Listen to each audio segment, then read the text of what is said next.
How's it going, YouTube? I'm Zeltik, and this is the gameplay that I recorded when I went to go play Legend of Zelda Breath of the Wild and other Switch games at the Switch event in Sweden. I only had 20 minutes with the game, and I got a lot of suggestions from you guys on what I should do. I managed to get like maybe 3 or 4 of them in, out of the thousands of suggestions, so I didn't do quite as well as I hoped on that. I thought I'd have a little bit longer than 20 minutes, but still I'm thankful I got to play it at all before release. It was just the E3 demo, as in wake up in the Shrine of Resurrection and play the Great Plateau until the time runs out, so I tried to do it a little bit differently because everyone's seen the gameplay thousands of times where they wake up and go straight to the first Tower of Resurrection, do a shrine, that sort of thing. So I didn't want to do it that way, I wanted to sort of like do it my own way, and you'll see it ends up as sort of quite an unorthodox way of playing the game, and this won't be the way I'm going to play the game on release. It's just when you've only got 20 minutes to play the game, you basically it gets to your head that you've only got 20 minutes and you're constantly rushing around trying to do everything in 20 minutes. And Breath of the Wild is a game where that's really not the right way to play it, because it's a game where you'll have to actually like plan out everything, plan out your attacks on enemy hideouts and that sort of thing, rather than just rush and charge in. But that's sort of the gameplay style that 20 minutes forces you to take. But still, I'm very thankful that I got to play it before release, so this is my gameplay. And obviously this isn't live commentary because the event was so loud, so there was no way I could commentate over it live there. So I'm just going to comment over it now, with sort of like reflections and stuff on how it felt. So we're waking up in the Shrine of Resurrection, which annoyingly takes about 5 minutes out of the 20 minutes you get to play the game. Because for some reason the setup I had, the capture setup, didn't have the option to skip cutscenes at all, which was annoying. So I sprint right to get in the Sheikah Slate. I played all this, by the way, on the Switch Pro controller, which is absolutely incredible. Take it. It feels really weird to be able to use gyro controls on a traditional controller, but it's really good. One of the best controllers I've ever used.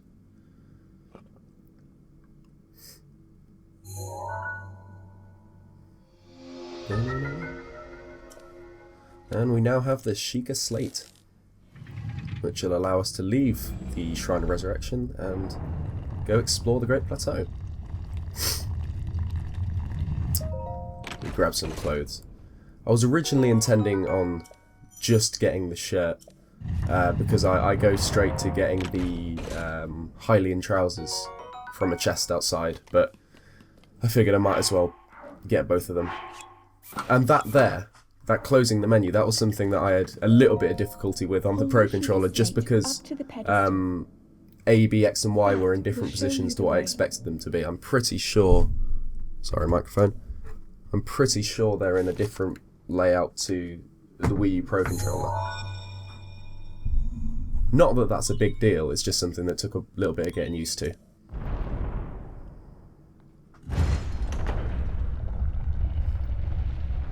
So cutscenes like this I would have skipped if I had the chance, just because they're all on YouTube, everyone's seen them before, so I didn't see much point in capturing these, but as I said, there's no way to skip it. Link, you are the light.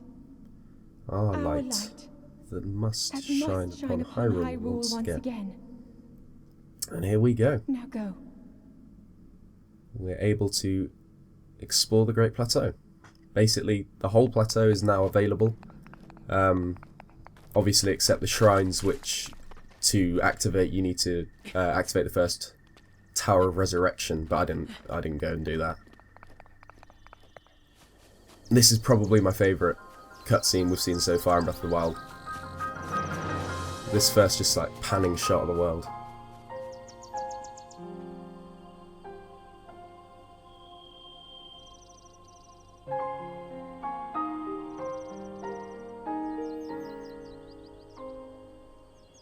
Stunning. And you can see the render distance on the Switch is a lot better. Like, this cutscene on the Wii U version, there was a lot of weird sort of fog and clouds in the distance, but this, everything's quite sharp. And there's the old man, who we completely ignore in this run through. You see that I didn't even bother picking up the stick. This was, by all intents and purposes, a speed run of the Great Plateau if I'd had more time. But you'll see why I didn't pick up the stick, and you'll see that it doesn't work out brilliantly for me. Like I said, rushing, I didn't even pick up the woodcutter's axe, because I've got a plan in mind. But like I said, rushing through the Great Plateau, it turns out, isn't the best option. Here I stopped for a bit because the TV turned off for a split second. I'm not sure whether it was like a problem with the HDMI cable we had there.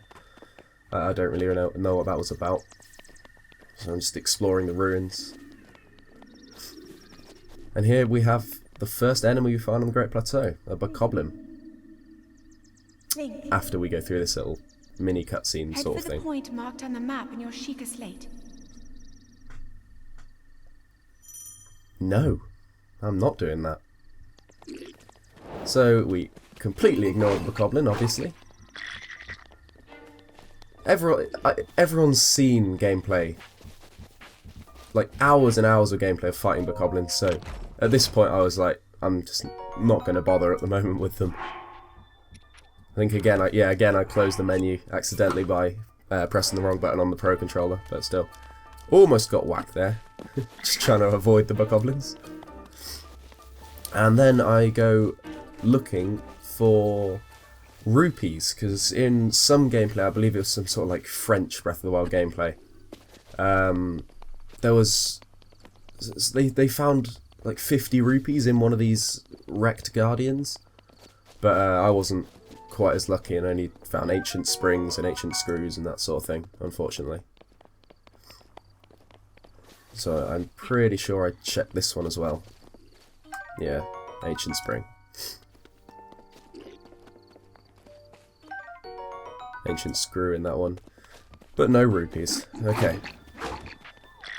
So, my plan for coming to the Temple of Time right away, you'll see in a sec, is that at the top of the Temple of Time, there's actually what I believe to be the best bow on the whole of the Great Plateau, being the Soldier's Bow, which is found in a chest just up here. So it's quite hidden, but that's why I didn't bother picking up the weapon and just sort of ran past everything, just going for this bow straight off, because I wanted to get a good weapon really early on. Although, as you can see, like, we haven't really done anything and we're already 8 minutes into the 20 minutes that I got to play it, so it's a game that's going to take more time. There you go, Soldier's Bow. But as you can see, as I realise here, you don't get any arrows when you first get the bow. So I climbed down. This was... I had to work out how to... I had to work out how to drop while climbing down and sort of re-grab before hitting the floor, because I think this fall probably would kill Link, so I was quite cautious. Although, as you can see, as I play more and more of this demo, I get more confident in how to climb and shit, so I don't know, I just learn how to do things better, so I improve. Yeah, here I was checking the Hylia statue to see if anything had changed, but nothing's changed since E3. They're still hiding something from us with that statue. And here I'm just counting how many of the little statues there are, which might represent the sages. It's a bit unclear. So in here I was, you see up there, someone in my comments suggested I go check there, because it's a little ledge up there that no one's tested before. This was me just getting the controls wrong on the new Pro controller, trying to throw some pots. Because I'm looking for arrows, of course. And I got a Traveller's Bow, and no arrows, unfortunately. Sorry there. So here I decide to try and take on a bokoblin, obviously with no arrows, no weapons, and just a pot. Try and get him out of the way, but miss for that. And then I just decide to ignore him and try and loop around and climb up to the area that someone told me to go check. But I didn't realise until watching this back, but you see in the bottom left, arrows. There were arrows there the whole time and I missed them. That would have fixed so many issues. But you can see the AI is actually really cool. Like, the bokoblin can't reach me anymore, and I didn't even realise it would do this, like, to this extent. But the bokoblin can't reach me, so it just picks up rocks and starts throwing them as I climb. It's really cool. So this is the hidden area that someone told me to try and check out. But unfortunately there's absolutely nothing up here. Which is annoying, considering it's some sort of cool little alcove. Alcove? I don't think alcove's the right word. Cool little platform in the Temple of Time, but unfortunately nothing's up here. So you can see there I used the jumping down and grabbing on mechanic in order to like speed up climbing down things. So now we begin on a little hunt for arrows, since I missed I completely did not see those arrows in the Temple of Time, so we're still completely weaponless at the moment. And then again I fuck up on the throwing controls, so I just leave that. This is what I was talking about with the 20 minutes thing. It's like I'll occasionally do something and then realise, oh wait, I don't have time to be doing this, and just sort of rush off, which is annoying. So there's obviously this bokoblin camp that everyone's seen before with the conveniently placed boulder, which I obviously push to crush the explosive barrels and smoke them.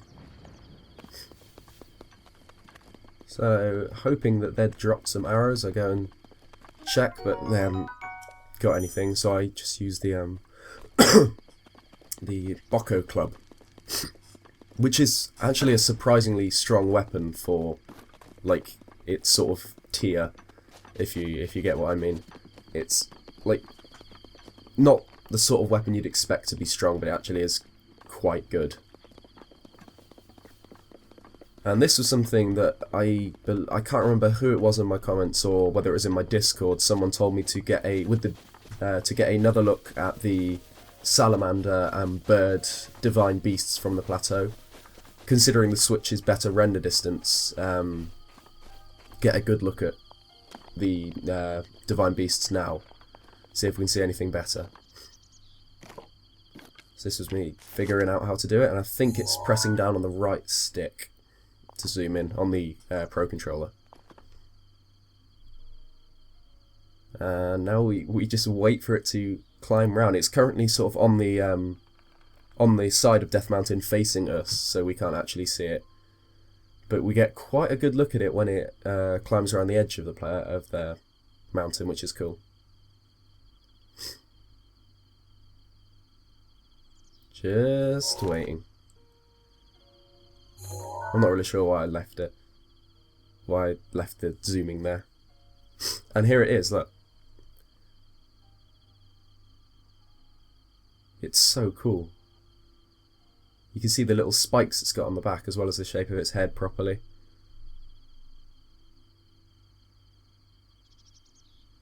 So that is the Salamander Divine Beast. And I won't spoil what it actually is, because that's basically been confirmed for us. So in case any people watching this don't want spoilers, I won't spoil that for them.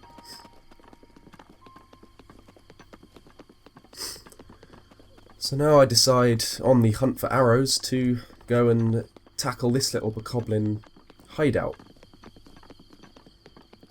in the skull base.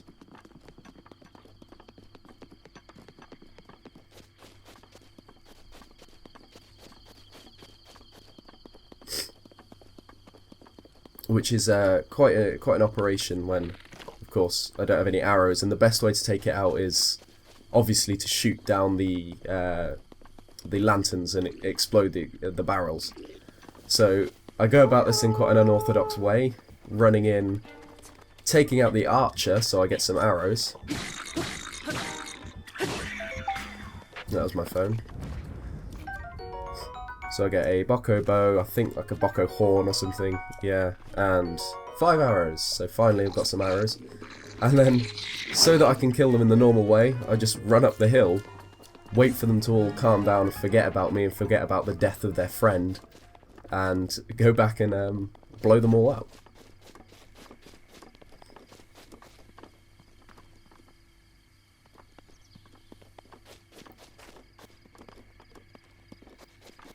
So yeah, it's quite a strange way to deal with this base, but it worked. Just about. So now with my 5 arrows, I try and blow them up.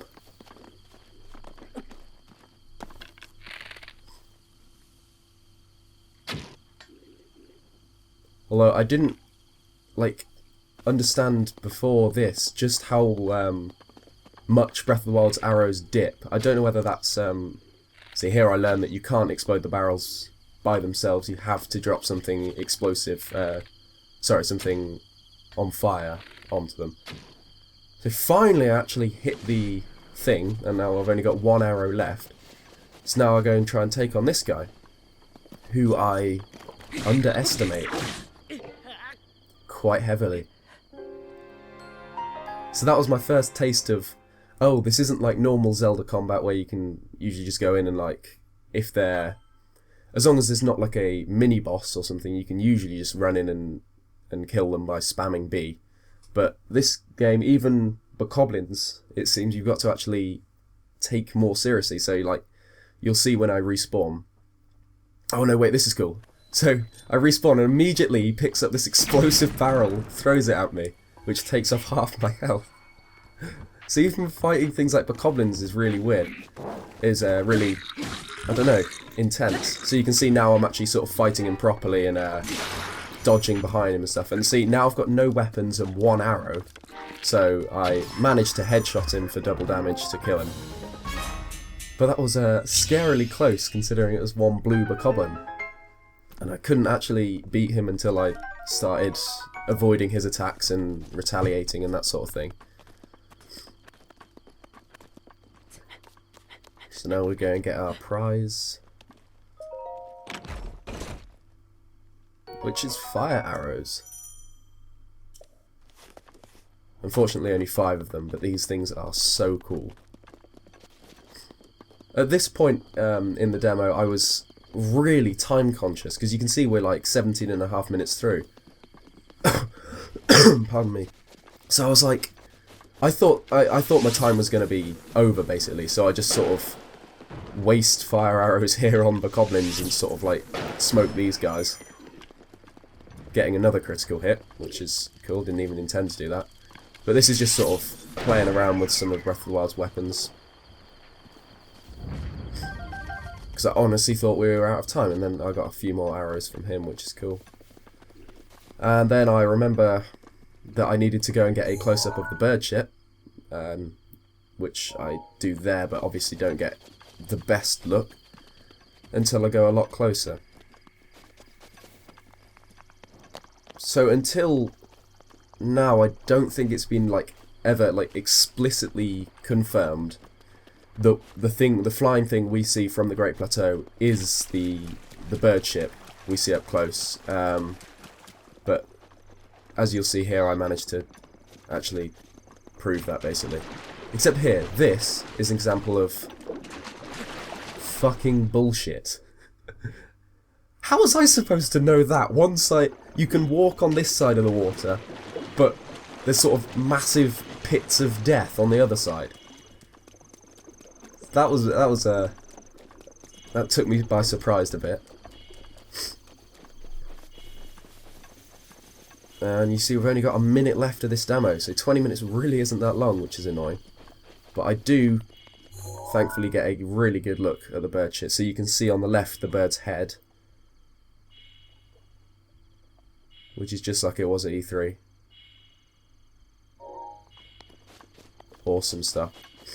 So now my plan is, for the remaining 35 seconds of the demo, I thought I would go and hunt a boar with my fire arrow, because if you kill animals with a fire arrow, it will instantly cook the meat. So then I wouldn't even need to find a campfire and heal myself up. So I go and try and find some boar. Unfortunately, I didn't even see that one, so he's got pretty startled. So then I go and try and find another group to sneak up on.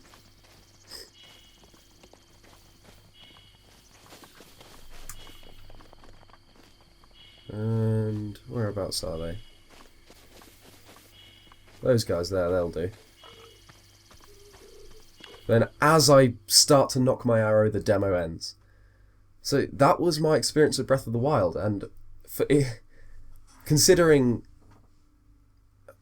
how big the game is and how long things take in the game and how much planning and stuff, 20 minutes really isn't enough to even get a proper feel for the game. So I'm glad I did play it, because it gave me sort of hands-on experience, my first experience getting wrecks in Breath of the Wild.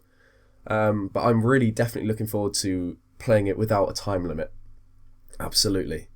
So thank you guys for watching. Sorry that I didn't actually get to do too many of your pardon me, of your requests. I only got like 4 or something of them. But yeah, if you like this, leave a like. If you haven't already, consider subscribing. Cheers guys, and I'll see you next time.